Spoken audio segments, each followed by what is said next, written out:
The Roland XPS-10 has a dedicated sound modify section with 9 sliders which allow you to shape the sound of your tones in real time while you play. Let me show you. You have your cutoff, your resonance, your attack, your release, and of course there's 2 effects, your chorus, your reverb, volume levels for your layered or dualized sounds, the volume levels for your audio pad. The lower your cutoff, the darker the sound. The higher your cutoff, the more bright the sound sounds. The resonance, of course, gives more character to your sound.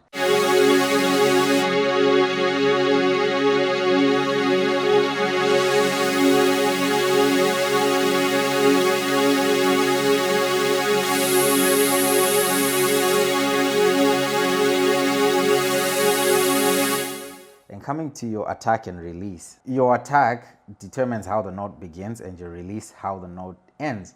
So when you slide your attack up, the sound becomes soft and smooth. And when you slide your release up, the sound lingers longer.